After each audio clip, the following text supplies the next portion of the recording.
선택해주셔서 감사합니다. 다운야담에 오신 분들, 오늘도 행복하세요. 구독과 좋아요, 따뜻한 댓글은 저에게 큰 힘이 됩니다. 조선시대 사람들의 숨겨진 이야기, 오늘도 한편 펼쳐보겠습니다.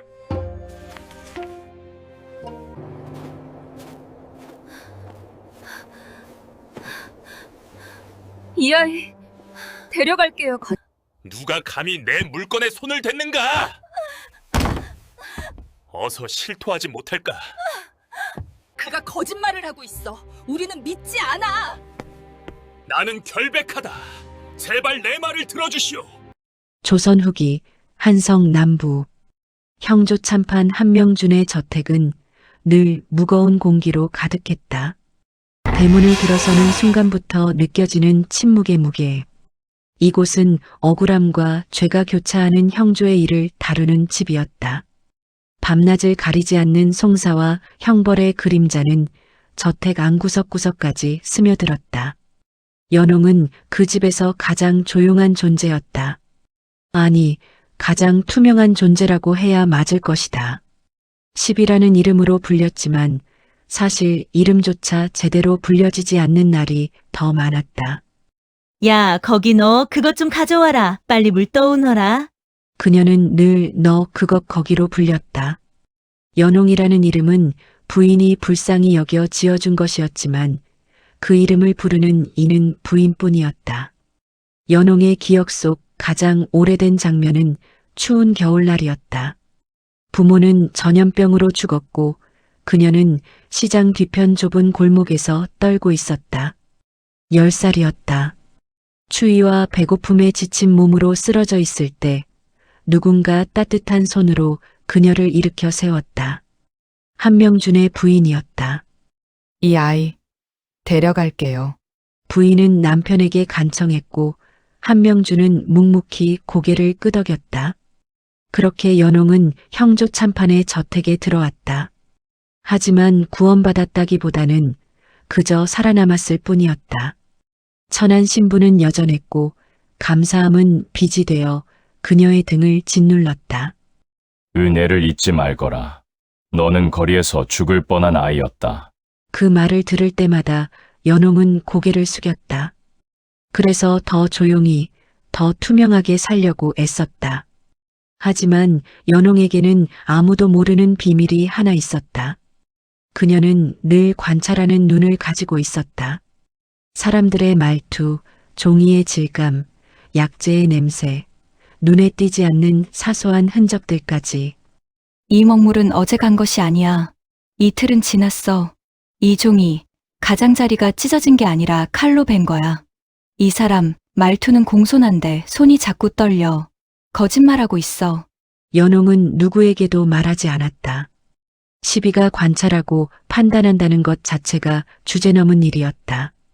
하지만 멈출 수 없었다. 세상의 결을 읽는 것은 그녀가 살아있음을 느끼는 유일한 방법이었다. 어느 날 저녁 연홍은 사랑채 앞마당을 쓸고 있었다. 그때 낯선 청년 하나가 대문을 들어섰다. 남유한 옷차림 하지만 등은 곧았다. 서생 유석염이었다. 한명준의 먼 친척뻘 되는 선비의 아들로 과거를 준비하기 위해 며칠간 저택에 머물게 된 것이었다. 실례하겠습니다. 석염이 정중히 인사했다. 연홍은 고개를 숙여 답례했지만 그의 눈빛을 놓치지 않았다. 이 사람 겸손하지만 자존심이 강해. 가난하지만 굴하지 않는 사람이야. 며칠 후 저택에는 긴장이 감돌기 시작했다. 형조에서 쓰는 관인이 사라졌다는 소식이 들려온 것이다. 관인은 권력 그 자체였다. 그것으로 문서를 찍으면 참판의 권위가 실렸다. 한명준은 저택의 문을 걸어 잠그고 하인들을 모두 불러 모았다. 관인이 사라진 시각, 이 집에 누가 있었는지 모두 말하라. 사람들은 서로를 의심하며 수군거렸다. 그리고 자연스럽게 시선은 석염에게 향했다. 낯선 사람, 가난한 신분, 사랑채 근처에 있었다는 증언. 서생이 탐낼 만한 물건 아니겠소? 누군가 낮게 속삭였다. 석염은 결백을 주장했다. 저는 그런 짓을 하지 않았습니다. 하지만 그의 목소리는 저태간 무거운 의심 속에 묻혔다. 연홍은 멀리서 그를 바라보며 이상한 불안을 느꼈다. 그의 눈빛은 거짓을 말하는 사람의 것이 아니었다. 하지만 세상은 눈빛이 아니라 신분을 믿었다. 그날 밤 연홍은 잠들지 못했다. 무언가 잘못되고 있다는 예감이 가슴을 짓눌렀다. 그녀는 촛불을 켜고 조용히 사랑채 근처를 살폈다. 그리고 그곳에서 작은 흔적 하나를 발견했다. 다음 날 새벽 저택은 더욱 긴장감에 휩싸였다. 한명주는 아침 일찍 형조로 나가지 않고 사랑채에 머물렀다. 그의 표정은 평소보다 더 굳어 있었다.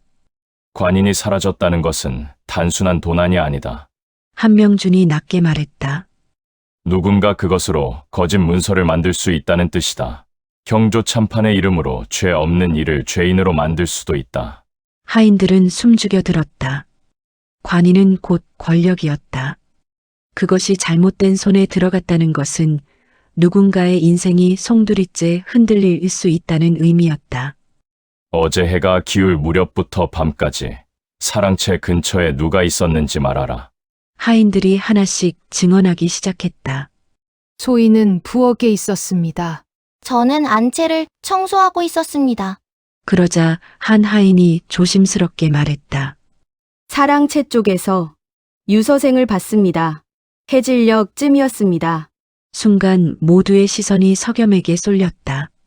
석염은 담담한 표정으로 말했다. 맞습니다. 저는 사랑채에서 책을 읽고 있었습니다. 하지만 관인은 만지지도 않았습니다. 책을 읽고 있었다고?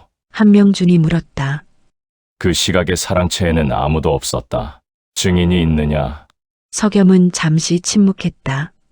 없습니다. 혼자였습니다. 수군거림이 일었다. 혼자였다니 증명할 방법이 없잖아. 글만 읽던 서생이 탐낼 만한 물건 아니겠소? 연홍은 멀리서 그 광경을 지켜보고 있었다. 석염의 어깨는 여전히 곧았지만 주먹은 꽉 쥐어져 있었다.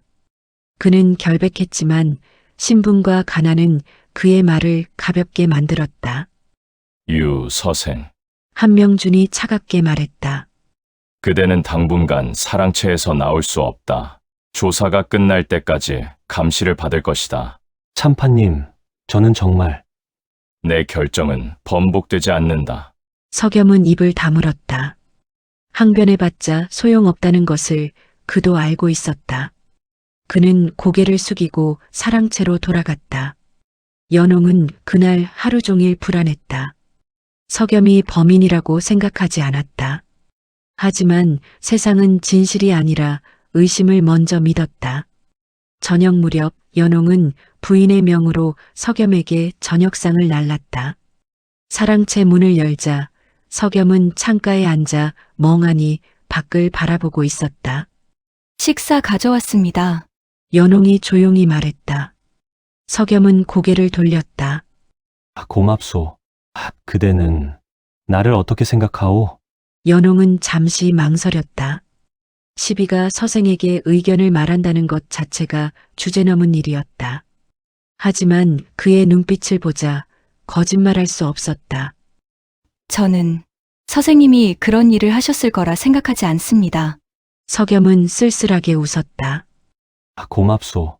하지만 그대의 생각은 아무 힘이 없소. 나의 말도 마찬가지고. 연홍은 상을 내려놓으며 말했다. 하지만 진실은 힘이 있습니다. 숨겨져 있어도 언젠가는 드러납니다. 석염은 연홍을 다시 바라봤다. 그녀의 눈빛에는 묘한 확신이 담겨 있었다. 연홍이 사랑채를 나올 때 그녀는 석염의 책상 위에 놓인 문서 꾸러미를 힐끗 봤다. 그 순간 낯익은 냄새가 코끝을 스쳤다. 먹가루였다. 관인을 찍을 때 반드시 쓰는 먹. 하지만 그 냄새는 묘했다. 오래된 먹이 아니라 최근에 간 먹의 냄새였다. 연홍은 걸음을 멈췄다. 머릿속이 빠르게 돌아갔다.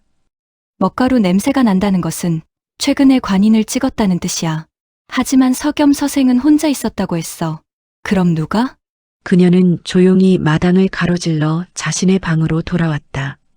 그리고 그날 밤 촛불을 켜고 기억을 더듬기 시작했다. 어제 저녁 사랑채 근처에서 누굴 봤지?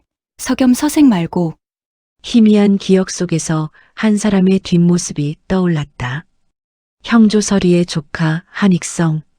그는 가끔 저택에 드나들며 한명준에게 인사를 올리곤 했다.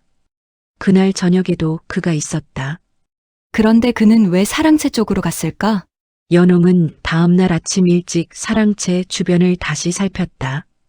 그리고 마침내 흙 위에 희미하게 남은 발자국을 발견했다. 서겸의 것보다 컸다. 이건 한익성의 발자국이야. 연홍의 심장이 빠르게 뛰었다. 그녀는 마침내 실마리를 찾았다. 하지만 이제 문제는 누가 천한 시비의 말을 믿어줄 것인가였다. 그날 밤 연홍은 결심했다. 두려웠지만 침묵은 또 다른 죄였다. 진실을 외면하면 서겸은 억울한 죄인이 되고 말 것이다. 새벽녘 연홍은 떨리는 손으로 한명준의 서재 문을 두드렸다. 들어오너라. 한명준의 목소리가 문 안에서 들려왔다. 연홍은 심호흡을 하고 문을 열었다. 서재 안에는 촛불이 여러 개 켜져 있었고 한명준은 서류 더미 사이에 앉아 있었다. 무슨 일이냐? 이른 시각에. 한명준이 고개를 들지 않고 물었다. 연홍은 무릎을 꿇고 절을 올렸다. 참판님, 소녀가 감히 말씀드릴 것이 있사옵니다. 한명준이 비로소 붓을 내려놓고 연홍을 바라봤다. 말해보거라. 유 서생님은 결백하십니다. 한명준의 눈빛이 날카로워졌다. 내가 어찌 그것을 아느냐? 연홍은 고개를 숙인 채 천천히 말했다. 어제 저녁 사랑채 근처에서 먹가루 냄새를 맡았습니다. 관인을 찍을 때 쓰는 먹이였습니다. 하지만 그 냄새는 서생님의 방이 아니라 바깥에서 났습니다. 바깥. 예. 그리고 흙 위에 발자국이 있었습니다. 서생님의 것보다 큰 발자국이었습니다. 연홍은 품에서 작은 천조각을 꺼냈다. 그리고 이것을 사랑채 뒤편 덤불에서 발견했습니다. 한명준이 천조각을 받아들었다. 비단 천이었다. 하인들이 입는 무명이 아니었다. 양반과 자제들이 입는 옷감이었다. 이것을 어디서 찾았느냐? 사랑채 뒤편입니다. 누군가 급히 지나가다 가시덤불에 걸린 듯합니다. 한명준은 천조각을 자세히 살폈다. 그리고 눈을 가늘게 떴다. 이 색깔. 경조 서리의 조카 한익성이 즐겨 입던 옷감과 같구나. 연홍은 고개를 숙인 채 말했다. 그날 저녁 한익성 나리께서 저택에 오셨습니다. 인사를 올리러 오셨다고 했지만 사랑채 쪽으로 가시는 것을 봤습니다. 한명준은 한참 침묵했다. 그러다 조용히 물었다. 내가 왜 이것을 나에게 말하느냐? 나서면 위험할 수도 있다. 연홍은 고개를 들어 한명준을 바라봤다. 소녀는 거리에서 죽을 뻔했습니다. 참판님 댁에서 살게 해주신 은혜를 잊지 않습니다. 하지만 그녀는 잠시 말을 멈췄다가 이어갔다. 거짓 앞에서 침묵하는 것은 또 다른 죄라고 생각합니다. 서생님은 억울하십니다. 그 억울함을 모른 척할 수 없었습니다. 한명준은 연홍을 오래 바라봤다. 그의 눈빛에는 묘한 감정이 담겨 있었다. 물러가거라. 그리고 이 일은 아무에게도 말하지 마라. 예, 참판님. 연홍이 서재를 나가자 한명준은 다시 촛불 앞에 앉았다. 그는 천조각을 손에 쥐고 오래 생각했다. 형조설이의 조카 한익성. 그는 최근 형조 안에서 자주 얼굴을 비쳤다. 무언가 청탁을 하려는 듯했다. 관인을 훔쳐 무엇을 하려 했을까? 한명준은 서랍을 열고 최근 접수된 탄원서들을 꺼냈다. 하나하나 살피다가 한 장에서 멈췄다. 경쟁 가문을 고발하는 내용이었다. 하지만 증거가 부족해 기각된 건이었다. 만약 형조 참판의 관인이 찍힌 위조 문서가 있다면 증거 없이도 사람을 죄인으로 만들 수 있겠군. 한명준의 얼굴이 굳어졌다. 이것은 단순한 도난이 아니었다. 권력을 이용한 음모였다. 다음 날 한명준은 저택 사람들을 다시 모았다. 하지만 이번에는 다른 방식이었다. 유 서생은 결백하다. 한명준이 선언했다. 사람들이 술렁였다. 그럼 범인은 누구입니까? 관인은 어디 있습니까? 한명준은 대답하지 않았다. 대신 조용히 말했다. 오늘 저녁 형조 서리를 저택으로 초대했다. 그와 함께 올 사람이 있을 것이다. 그날 저녁 형조설이가 조카 한익성과 함께 저택을 방문했다. 한명준은 그들을 정중히 맞이했다. 어서 오시오. 차를 대접하겠소. 세 사람은 사랑채에 앉았다. 차를 마시며 이야기를 나누던 중 한명준이 불쑥 물었다. 한익성 도령, 요즘 새 옷을 지으셨소? 한익성이 움찔했다. 예. 아닙니다. 그렇소. 그런데 도령이 즐겨 입던 옷감이 사랑채 뒤편에서 발견되었소. 한명준이 천조각을 내밀었다. 한익성의 얼굴이 하얗게 변했다. 형조설이도 당황한 표정을 지었다. 이게 어째서? 도령께서 며칠 전 저택에 오셨을 때 사랑채 쪽으로 가신 것을 본 사람이 있소. 그리고 그날 밤 관인이 사라졌소. 한익성은 입술을 떨었다. 하지만 부인하려 했다. 그건 우연입니다. 저는 그냥 산책을. 산책. 한명준이 차갑게 웃었다. 그럼 이것도 우연이겠소. 그는 또 다른 문서를 꺼냈다. 위조된 탄원서 초본이었다. 관인을 찍기 위해 미리 준비한 문서. 이 문서는 도령의 집에서 발견되었소. 오늘 아침 형조의 명으로 수색했소. 한익성은 더 이상 변명할 수 없었다. 그는 무릎을 꿇고 고개를 숙였다. 죄송합니다. 제가 욕심이. 진실이 드러나는 순간 서재 창밖에서 이 모든 것을 지켜보던 연홍은 조용히 미소 지었다. 진실은 숨겨져 있어도 결국 드러난다. 그것을 그녀는 처음으로 목격했다. 한익성은 무릎을 꿇은 채 고개를 들지 못했다. 형조설이는 조카의 어깨를 잡으며 떨리는 목소리로 물었다. 익성아, 왜 이런 짓을 했느냐? 한익성은 한참을 침묵하다가 입을 열었다. 작은아버지께서 형조에서 밀려나실까 두려웠습니다. 경쟁 가문이 자꾸 힘을 키우고 있었고, 그들을 제거하면 작은아버지께서 더 높은 자리에 오르실 수 있다고 생각했습니다. 그래서 관인을 훔쳐 거짓 문서를 만들려 했단 말이냐? 예. 한익성의 목소리는 점점 작아졌다. 유 서생이 사랑채에 혼자 있는 것을 알았습니다. 그를 범인으로 만들면 아무도 의심하지 않을 거라 생각했습니다. 한명준이 차갑게 말했다. 그대는 단순히 관인을 훔친 것이 아니라 사람의 인생을 망가뜨리려 했소. 죄 없는 이를 죄인으로 만들고 경쟁 가문을 무너뜨리려 했소. 이것은 형조 참판의 권위를 모욕한 것이오. 형조설이는 고개를 숙였다. 참판님, 모두 제 불찰입니다. 조카를 제대로 가르치지 못한 죄 달게 받겠습니다. 서리께서 모르셨던 일이라 믿소. 하지만 이 일은 형조에 보고되어야 하오. 한익성은 포졸들에게 끌려갔다. 형조설이는 깊이 절을 올리고 저택을 떠났다. 사랑채는 다시 고요해졌다. 한명준은 하인들을 모두 불러 모았다. 그리고 석염을 앞으로 나오게 했다.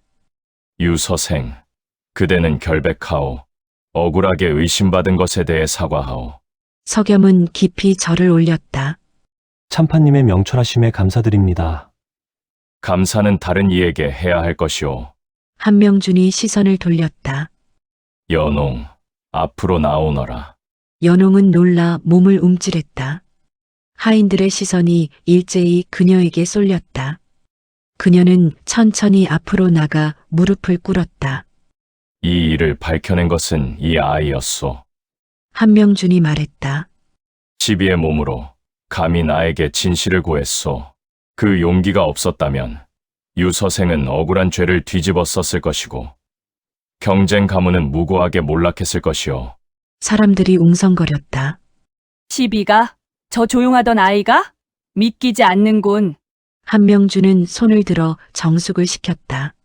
진실은 신분을 묻지 않소.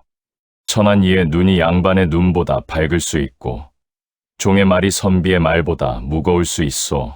그는 연홍을 바라보며 말했다. 고개를 들어라, 연홍. 연홍은 천천히 고개를 들었다. 한명준의 눈빛은 따뜻했다.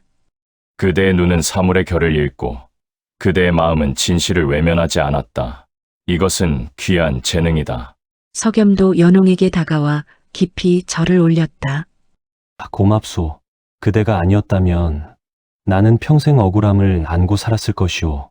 연홍은 얼떨떨한 표정으로 석염을 바라봤다. 아닙니다, 서생님. 저는 그저 옳은 일을 했을 뿐이지. 한명준이 말을 끝맺었다. 하지만 그저가 얼마나 어려운 일인지 세상은 모르고 있소. 그날 밤 저택 안에는 묘한 변화가 일었다. 하인들이 연홍을 지나칠 때 이제는 야, 너가 아니라 연홍아라고 불렀다. 작은 변화였지만 연홍에게는 큰 의미였다.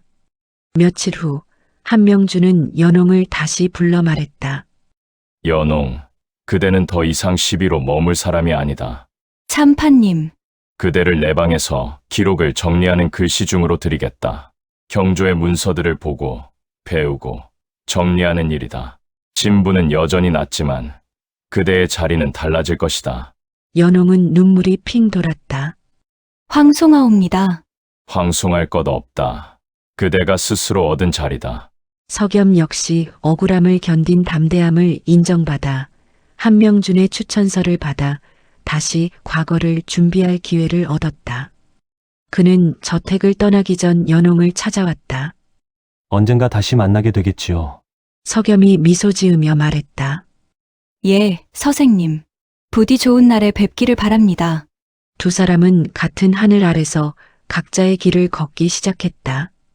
연홍은 더 이상 그늘에만 사는 아이가 아니었다. 빛을 향해 한 걸음씩 나아가는 사람이 되었다. 세월이 흘렀다. 연홍은 형조 참판 저택의 내방에서 문서를 정리하고 사건 기록을 베끼며 세상을 배웠다. 처음에는 글자를 또박또박 따라 쓰는 것조차 어려웠다. 하지만 그녀의 손은 바늘을 잡듯 붓을 잡았고 천의 결을 읽듯 글자의 뜻을 읽어냈다.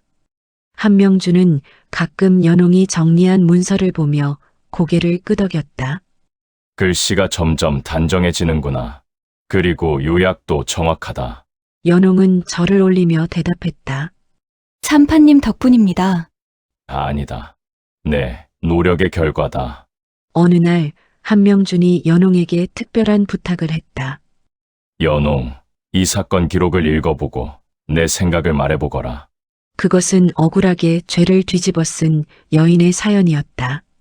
증거는 부족했고 증언은 엇갈렸다. 연홍은 밤새 기록을 읽고 다음 날 한명준에게 말했다. 이 여인은 결백합니다. 증인들의 말 속에 작은 모순이 있습니다. 그리고 이 문서의 먹번짐을 보면 급하게 작성된 것 같습니다. 한명준은 연홍의 말을 듣고 다시 조사를 지시했다. 결국 연홍의 말이 맞았다. 여인은 누명을 벗었고 진범이 밝혀졌다. 그날 이후 한명준은 중요한 사건이 있을 때마다 연홍에게 의견을 물었다. 연홍의 눈은 사람들이 놓치는 작은 것들을 보았고 그녀의 직감은 놀라울 정도로 정확했다. 2년이 지났다. 석염은 과거에 합격해 관직을 얻었다는 소식이 들려왔다. 그는 지방 9년의 오장에 임명되어 백성들의 안전을 지키는 일을 맡게 되었다. 그리고 어느 봄날 석염이 한양으로 보고를 올리러 왔다. 그는 형조 참판 저택을 다시 찾았다. 참판님, 오랜만에 뵙습니다. 석염은 이제 당당한 무관의 모습이었다. 잘 지냈나, 유오장. 그대의 소식을 들었네. 훌륭하다더군. 참판님의 은혜입니다. 그리고 석염은 주위를 둘러봤다. 연홍은 어찌 지내고 있습니까? 아, 그 아이 말인가. 한명준이 미소 지었다. 이제는 내 방의 중요한 일꾼이 되었지. 불러오겠네. 잠시 후 연홍이 나타났다. 그녀는 더 이상 누더기 옷을 입은 시비가 아니었다. 단정한 저고리에 머리를 곱게 빗어 올린 모습이었다. 하지만 가장 크게 달라진 것은 눈빛이었다. 두려움 대신 고요한 확신이 담겨 있었다. 서생님, 아니, 오장님. 연홍이 반갑게 절을 올렸다. 연홍 낭자. 석염도 정중히 답례했다. 그간 안녕하셨소? 예, 덕분에 잘 지냈습니다. 두 사람은 마당에 앉아 오랜 시간 이야기를 나눴다. 석염은 지방에서의 일을, 연홍은 형조에서의 일을 이야기했다. 그들은 더 이상 억울한 서생과 천한 시비가 아니었다. 선택으로 자신을 증명한 사람들이었다. 연홍 낭자, 나는 언제나 그날을 기억하오. 석염이 조용히 말했다. 그대가 용기를 내지 않았다면 나는 지금 여기 없었을 것이오. 아닙니다. 서생님께서 결백하셨기에 진실이 드러난 것입니다. 석염은 고개를 저었다. 아니오. 진실은 저절로 드러나지 않소. 누군가 그것을 밝히려는 용기가 있어야 하오. 그대가 그 용기를 보여주었소. 해가 저물 무렵 석염은 저택을 떠났다. 연홍은 대문 앞에서 그를 배웅했다. 부디 건강하십시오, 오장님. 그대도 무탈하기를. 그리고 석염이 잠시 망설이다 말했다. 언젠가 다시 만나게 되기를 바라오. 그때는 더 나은 모습으로. 예, 저도 그렇게 바랍니다. 그날 밤 연홍은 우물가에 앉아 물에 비친 자신의 얼굴을 바라봤다. 옷차림은 여전히 소박했지만 눈빛은 달랐다. 더 이상 그늘에 숨지 않는 눈빛이었다. 신분이 운명을 가두는 듯 보여도 진실을 외면하지 않는 마음 하나가 문을 연다. 그것을 연홍은 배웠다. 그리고 그 배움은 앞으로 그녀의 인생을, 그녀가 만날 사람들의 인생을 바꿔나갈 것이었다. 이름을 얻는다는 것. 그것은 신분을 바꾸는 것이 아니라 자기 자신을 증명하는 것이었다. 연홍은 하늘을 올려다봤다. 별들이 반짝이고 있었다. 그녀도 이제 그 별들처럼 어둠 속에서도 스스로 빛나는 사람이 되었다.